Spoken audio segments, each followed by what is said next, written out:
Bonjour à tous, aujourd'hui je vais vous faire un petit post pour vous expliquer les deux choses à faire si jamais vous voulez améliorer votre cholestérol.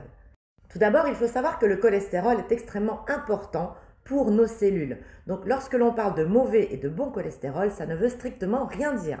Le HDL et le LDL cholestérol sont en fait des transporteurs du cholestérol et les deux sont très utiles. Le LDL permet de faire rentrer les molécules de cholestérol dans les cellules, dans les membranes cellulaires.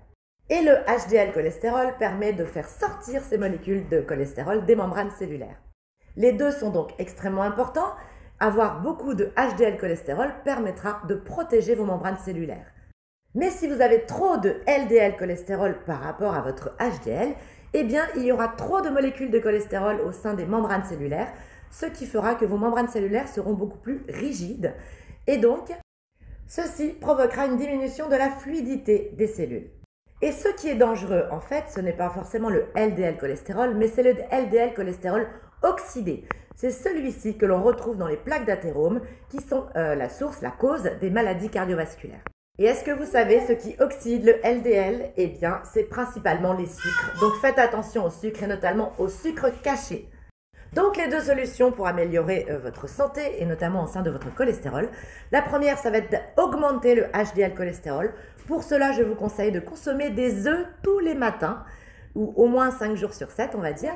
Et oui, les œufs sont très riches en cholestérol et notamment le jaune d'œuf, lorsque vous le mangez de façon coulante, par exemple des œufs à la coque ou alors, le jaune un peu coulant, on va dire, eh bien vous allez augmenter votre HDL et ce sera très bon pour votre santé.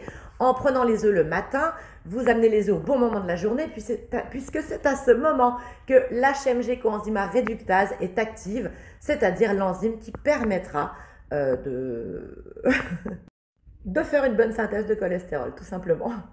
Et la deuxième chose, pour diminuer le LDL et notamment l'oxydation du LDL, eh bien ça va être de limiter les sucres. Et oui, j'arrête pas de vous embêter avec les sucres, mais sachez que les sucres sont la cause de nombreuses pathologies, et dont le LDL oxydé, et donc le risque de maladies cardiovasculaires.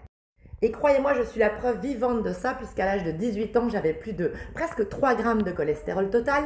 Et on m'avait dit de supprimer les œufs, de supprimer le fromage, et blablabla, et blablabla. Et j'ai fait tout ça pendant des années, et ça n'a strictement rien changé, jusqu'à ce que je me respécialise en nutrition, en passant des diplômes universitaires à la fac de médecine de Dijon. Et depuis, j'ai totalement changé mon alimentation, notamment en diminuant les sucres, et je n'ai plus du tout de mauvais cholestérol.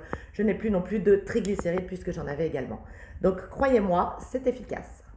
Je fais un petit aparté, mais on me demande souvent des consultations privées. Alors, je n'ai plus de place avant le 15 novembre et je pense qu'après, je vais arrêter les consultations privées parce que je n'ai malheureusement plus le temps de tout faire. Voilà, je vous remercie pour votre attention et je vous souhaite une excellente journée.